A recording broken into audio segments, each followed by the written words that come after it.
Tonight we have breaking news, and I mean truly breaking news, because what just came out of the international arena has the potential to reshape not only America's foreign policy standing, but the entire balance of power between the United States, Europe, and the global energy corridors that fuel modern civilization. Something happened that most people will only hear about in passing headlines, if they hear about it at all. But I'm telling you right now, this is one of those moments where you stop, you lean in, and you ask yourself, did that really just happen? Because Donald Trump stood before reporters and allies in that unmistakable tone and delivered a warning, no, a message directly to Europe. You should fight for yourself over the Strait of Hormuz. Yes, you heard that right. Trump essentially told Europe that when it comes to defending one of the most strategically vital shipping lanes on the planet, one that transports roughly 20% of the world's petroleum traffic, they're on their own. No American guarantee, no American shield. And here's the kicker. This wasn't some offhand comment. This wasn't bluster. This was deliberate, calculated, a shot across the bow. And just as this message reverberated through European capitals, something else happened. Something that throws gasoline on the fire. Canada? Under Justin Trudeau? No. Under Chrystia Freeland? No. Under Pierre Poilievre? No. I'm talking about a different figure altogether. Carney. Mark Carney, the former Bank of England governor. The man quietly positioning himself as Canada's economic statesman on the world stage. That Mark Carney. And he just executed a geopolitical maneuver so subtle, yet so devastatingly effective, that pundits are already calling it a masterclass in outmaneuvering Washington. Carney didn't just react to Trump's warning, he capitalized on it. He used that moment of American hesitation, that vacuum of leadership, to slide Canada directly into Europe's orbit. And Europe? They welcomed him. They embraced him. Because in a moment when the United States signaled, "You're on your own," Canada stepped in and said, "We've got your back." Think about that. Let that sink in. This is the kind of development that doesn't just make headlines, it rewrites alliances. It rewrites strategies. It rewrites assumptions we've held for decades about who leads, who follows, and who fills the void when American resolve appears uncertain. And while the official statements from Washington may downplay it, behind closed doors, trust me, alarms are blaring. But here's the part that nobody is talking about. The Strait of Hormuz isn't just some waterway on a map. It is the global artery through which Europe gets the energy that keeps its economies alive. And Trump's message wasn't simply a policy shift. It was a declaration of independence, an uncoupling, a cold reminder that America's priorities are no longer Europe's priorities. So now we have Trump on one side saying, "Fight for yourself," and Carney on the other, stepping into a leadership vacuum the U.S. left wide open. The ripple effects? Massive, immediate, and absolutely historic. This isn't just a headline. This is the start of a geopolitical realignment that could shape the next decade. And tonight, we're going to break down exactly how we got here, what it means, and why this might be one of the most consequential shifts in Western foreign policy in years. Because if Europe really is on its own now, if Canada is positioning itself as Europe's new economic and diplomatic lifeline, and if the U.S. is stepping back from the global stage, then we're entering a world very different from the one we thought we knew. More on that, but first, we need to understand exactly what just happened. What just happened in the past 24 hours isn't some isolated diplomatic hiccup. It's not a misunderstanding. It's not a misquote from Trump that aides can walk back later. No, this was intentional. This was strategic. And the timing could not have been more explosive. Let me explain what unfolded. Donald Trump, speaking in his usual blunt, uncompromising tone, told European leaders that when it comes to defending the Strait of Hormuz, a choke point responsible for moving an estimated 17 to 20 million barrels of oil per day, they should fight for themselves. He stated plainly that America has been footing the bill for Europe's security for far too long, and that era is over. No sugarcoating, no diplomacy, just a clear, unmistakable message: you're on your own. Now, why does this matter? Because for the past 7 decades, Europe has operated under one assumption: that the United States, whether under a Democrat or a Republican, would always maintain a military presence in critical global hotspots. The Strait of Hormuz has always been one of them. It's not just a shipping lane. It's the lifeline of Europe's fuel supply, Asia's industrial output, and America's own energy security. So when Trump says, "You handle it," what he's really saying is, we are no longer the world's police. And in that moment, right in that exact moment, another figure made a move that would have gone unnoticed if you weren't really paying attention. Mark Carney. Carney, the former head of the Bank of England, former governor of the Bank of Canada, and perhaps the most influential economic strategist living in a political body, seized the opening. While Washington hesitated, Carney traveled to Europe, held emergency consultations, and positioned Canada as the partner Europe could rely on while America recalibrated its priorities. Think about the symbolism here. The United States withdraws leadership. Canada steps in to supply it. That's not an economic maneuver, that's geopolitical choreography. Behind the scenes, European officials have been frustrated for years, whispering in private rooms and policy forums that America's commitment is not what it once was. But they had no alternative. Europe is powerful, yes, but it has never been self-sufficient in securing its own energy lifelines. It needed a partner. And when Trump essentially told them, "Good luck out there," Mark Carney quietly said, "We're ready." And here is where things get serious. European leaders didn't just listen, they acted. Carney presented a plan for coordinated stabilization measures, diplomatic engagement with Gulf states, and potential naval cooperation. Not military force yet, but economic and political assurance. The kind of assurance Europe no longer felt it could count on from the United States. And the reaction in Washington? Panic. Make no mistake, the White House did not expect Canada to outmaneuver them. They did not expect Europe to pivot so quickly.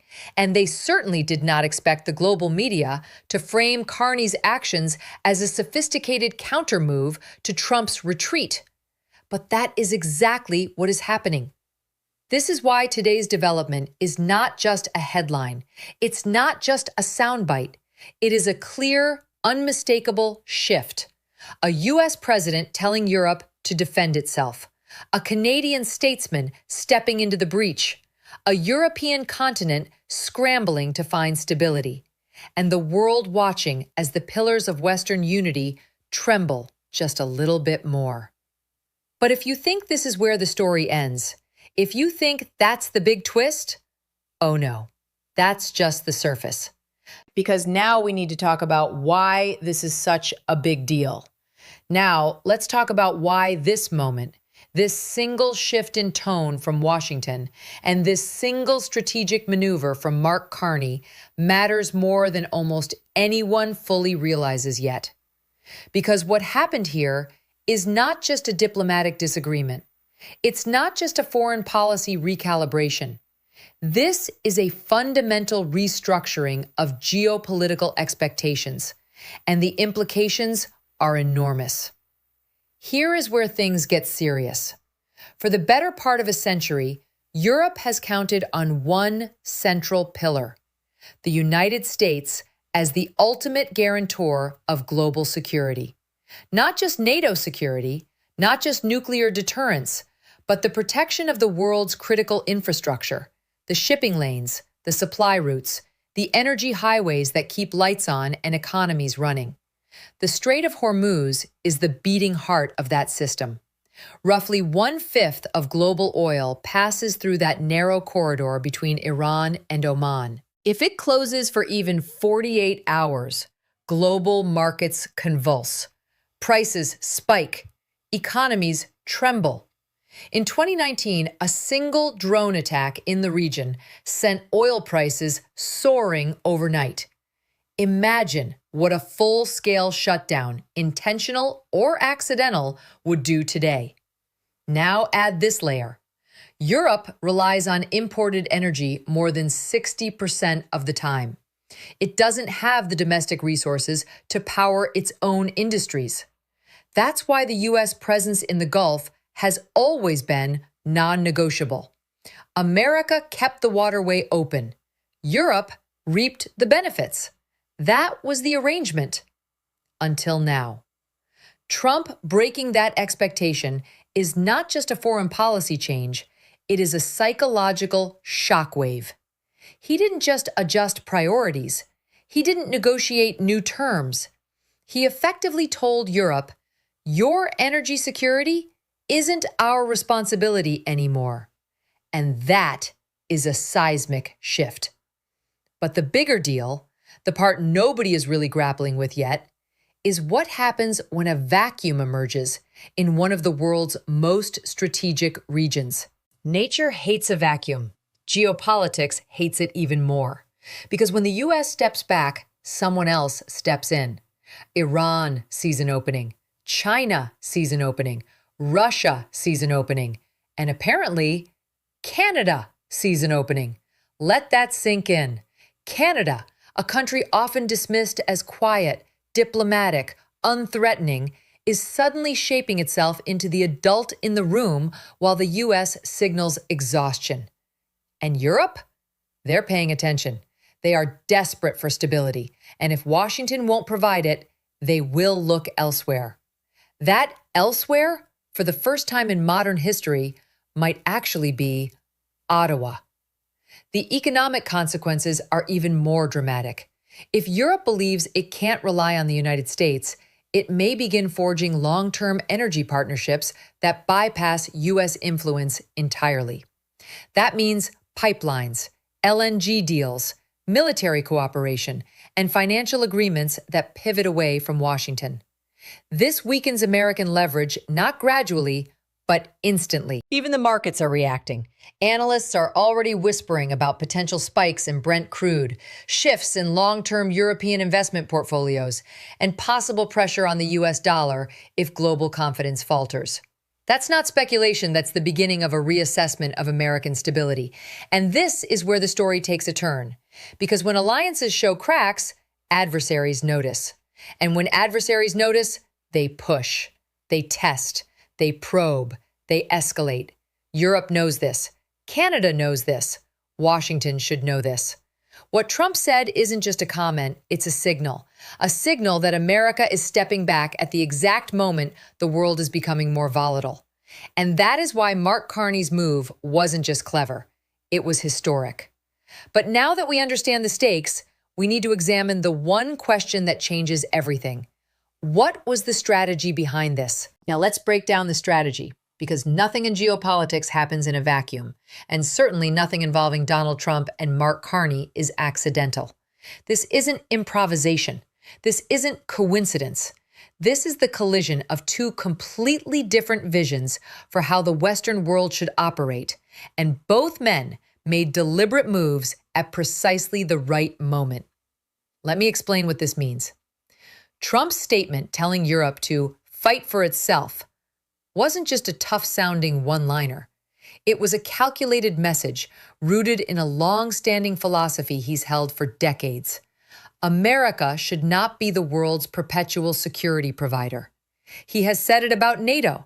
He has said it about East Asia. And now he's saying it about the Strait of Hormuz.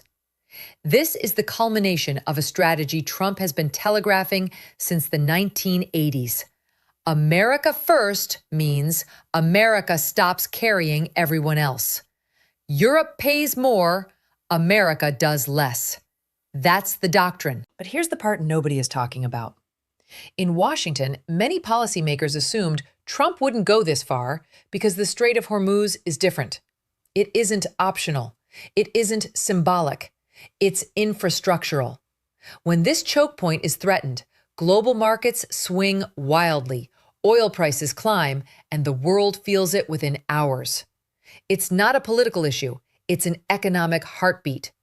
So for Trump to essentially say, "We're stepping back," is a shockwave through Europe's strategic planning. And here's the twist. Trump didn't just push Europe away. He created a vacuum, one that someone would inevitably fill. That someone turned out to be Mark Carney. While Trump's strategy is rooted in disengagement, Carney's is rooted in expansion, not militarily, but economically and diplomatically. Carney saw the opening immediately. As soon as Europe began panicking about the implications of Trump's statement, Carney was already making calls. He wasn't improvising, he was executing a long-term plan. You see, Carney has been cultivating an idea for years, that Canada can become the stabilizing force in a world where American leadership is inconsistent. A mediator, a bridge, a partner that Europe can rely on even when Washington is unpredictable. Most people missed this because Carney isn't loud. He doesn't grandstand. He plays the long game. Behind the scenes, his strategy looks something like this. When the U.S. pulls back, Canada steps forward. When Europe feels abandoned, Canada offers reassurance. When global markets fear instability, Carney presents financial containment strategies. And this move, this perfectly timed pivot into Europe's strategic anxieties, was Carney playing the chessboard 3 moves ahead, while Washington focused on the current square. Think about what that means. Carney didn't just react to American uncertainty, he exploited it. While U.S. officials scrambled to clarify Trump's remarks, Carney was already in Brussels, framing Canada as the reliable North American partner. Diplomats briefed European leaders. Economic delegates presented new frameworks. The message was subtle but unmistakable. If the U.S. won't stabilize the world, Canada will help you navigate it. And Europe listened because they had no choice. This is where the story takes a turn. Trump's strategy is to reduce America's footprint. Carney's strategy is to expand Canada's influence. Europe's strategy is to survive the energy chaos that could erupt if the Strait of Hormuz becomes contested. And all 3 strategies just collided in one geopolitical moment. In Washington, there's a scramble. In Europe, there's relief, mixed with unease. In Ottawa, there's quiet triumph. But the fallout, the reactions, the political shockwaves rippling outward, that's where things get even more dramatic. Because now we need to talk about the fallout. And trust me, it's already massive. The fallout from this geopolitical earthquake has been immediate, intense, and far more far-reaching than most people realize. When a U.S. president signals disengagement at a critical global choke point, and when a Canadian statesman steps forward to fill that void, you don't just get headlines, you get shockwaves. And those shockwaves are rippling through capitals, markets, boardrooms, and military strategy centers across the globe. Let me walk you through what's already happening. First, the reaction from Europe has been a mix of disbelief, anger, and something even more revealing: fear. European leaders have spent years preparing for the possibility of an unreliable America. Brexit, Ukraine, the rise of nationalist movements, Trump's previous comments about NATO, these were all warning signs. But hearing Trump explicitly say Europe should defend itself over the Strait of Hormuz, that wasn't a warning sign, that was an alarm bell. German officials reportedly held late-night emergency meetings. French diplomats began drafting new contingency frameworks for energy disruptions. And in Brussels, one EU energy commissioner was heard saying, "We always feared this day would come." That's not rhetoric. That's raw panic, seeping through the cracks of diplomatic language. Now contrast that with the reaction to Carney. European newspapers are calling him the calm in the storm, the steady hand, the alternative North American anchor.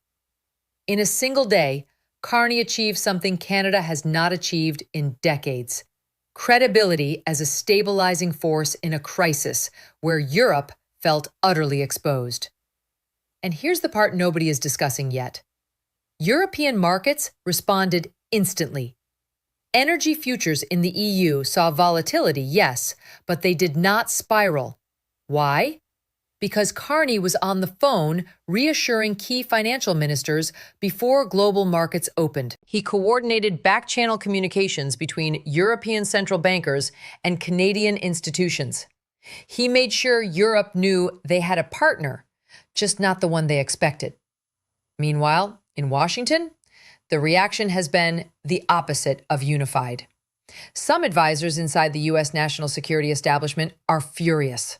They see Trump's comment as an unnecessary and dangerous abandonment of the U.S. role in securing global energy flows. They know what it means when America pulls back from a region like Hormuz. Iran pushes harder. China deploys more naval assets. Russia whispers in Gulf capitals. They know a vacuum is a temptation. Other advisors, though, are defending Trump's position. They argue that America has spent trillions policing the region, while Europe enjoys cheap energy. They insist it's time Europe pays up or steps up. But even the defenders weren't expecting Canada to slide into the picture so seamlessly. That's the part that stings in Washington. Not that Europe panicked, but that Canada capitalized. Markets in the U.S. are also jittery. Oil prices saw initial spikes, then stabilized, but only after rumors emerged that Europe was in talks with Canada for a coordinated response plan. Let that sink in. American markets calmed down based on Canada's diplomatic efforts, not Washington's. Energy analysts are warning that if the Strait of Hormuz becomes unstable without American oversight, crude prices could jump anywhere from 15% to 40% in a matter of days. That's not speculation, that's historical precedent. In 1988, a single naval confrontation in the Gulf triggered double-digit spikes in oil prices. Today's markets are even more sensitive, more interconnected, more fragile. And then there's the reaction from America's rivals. Beijing issued a statement calling for regional cooperation, which is diplomatic code for "we're watching and we're ready to take advantage." Moscow responded with a smirk, saying only that nations must choose partners that do not abandon them. A not-so-subtle jab at Trump. Tehran gloated, calling Trump's statement proof that the U.S. is retreating from its imperial overreach. This is the geopolitical feeding frenzy that emerges whenever Washington wavers. But none of this compares to the quiet fury building within NATO. Several NATO officials have reportedly asked bluntly whether Trump's comment signals a weakening of the alliance's collective defense principles. They're not asking privately, they're asking on open lines. That's how shaken the alliance is. And all of this, every reaction, every panic, every commentary, feeds into a much bigger trend. Because if you look past the immediate political drama, you start to see a pattern emerging. A pattern that goes way beyond Trump, beyond Carney, beyond Europe. And that brings us to the most important part of this story, the bigger picture. To understand the bigger picture, we have to zoom out, far out. Because what just happened between Trump, Europe, and Carney isn't an isolated political drama. It's part of a tectonic shift happening across the global landscape. A shift decades in the making. A shift that analysts whispered about, policymakers feared, and world leaders tried to postpone. But the shift is here now, and what we're watching is the beginning of a new geopolitical era. Let me explain how deep this really goes. For 70 years, the global order has depended on one foundational assumption. The United States is the central pillar holding everything up. The military force, the economic engine, the diplomatic broker, the stabilizing presence in every volatile region on Earth. America wasn't just a country, it was the glue. But over the last 15 years, cracks have formed in that structure. Not because America is weak, but because America is tired. The financial crisis, endless wars, political polarization, shifting priorities, all of it has pushed the U.S. toward a reassessment of its role. You saw it under Obama with the pivot to Asia. You saw it under Trump with the demand for burden sharing. You saw it under Biden with an emphasis on domestic rebuilding. 3 very different presidents, one consistent theme. The U.S. wants out of the world's messes. And America stepping back leaves a void the size of a continent. Here's where things get interesting. Europe isn't ready to step into that void. Not militarily, not economically, not politically. They're divided, energy dependent, and deeply risk averse. And when Trump told them to fight for themselves, he didn't just challenge them, he exposed them. Europe knows it, their adversaries know it, the markets know it. China, on the other hand, wants in. China wants to shape global shipping lanes, trade norms, supply chains, security partnerships. The Belt and Road Initiative is not a project. It's a blueprint for a new world order with Beijing at the center. And guess what one of China's key interests is? The Strait of Hormuz. China depends on Gulf oil. They depend on energy that flows through waters America has traditionally kept safe. If the U.S. withdraws, China will step in politically, economically, and eventually militarily. Russia thrives in chaos. A fractured West is Russia's dream scenario. Moscow knows that if Europe feels abandoned, energy alliances can shift, diplomatic stances weaken, and NATO fractures. Russia's influence grows every time Western unity wobbles, and right now, it's wobbling hard. Iran sees opportunity. Tehran has spent years probing the boundaries of U.S. resolve in the Strait of Hormuz, knowing one day Washington might hesitate. That day just arrived. They don't need a war. They just need pressure, tension, instability, enough to make global markets nervous and force Europe to negotiate directly with them. Less America in the Gulf means more leverage for Iran instantly. And in the middle of all this chaos, Canada emerges. People laugh at the idea of Canada as a global power, but they're not laughing now. Mark Carney understands something most politicians don't. Power isn't just military, it's financial, diplomatic, and stabilizing. In a world of volatility, the country that projects calm becomes the country that earns trust, and trust is influence. Carney's move in Europe wasn't just opportunistic, it was symbolic. It told the world, when America retreats, we are willing to step forward, carefully, quietly, but decisively. Think about what that means for the long-term picture. A multipolar world is forming right before our eyes. The U.S. is still the biggest pole, but not the only one. China is rising. Russia is disruptive. Europe is scrambling. Canada is stepping into a new role. India is watching. The Middle East is recalibrating. Africa is aligning. The Strait of Hormuz is not just a choke point for oil, it is a choke point for global influence. And Trump's statement didn't just shift policy, it accelerated a transition already underway. This is the bigger picture. The world is reorganizing itself, and the U.S. can no longer assume unquestioned leadership. But that leads us to the question everyone is now asking, quietly, nervously, urgently. What happens next? And that's what we need to explore in the next part, because the future scenarios emerging from this moment are staggering. Now let's look ahead, because the question everyone is asking, from Washington to Brussels to Riyadh to Beijing, is the same. What happens next? And the truth is, we're entering uncharted territory.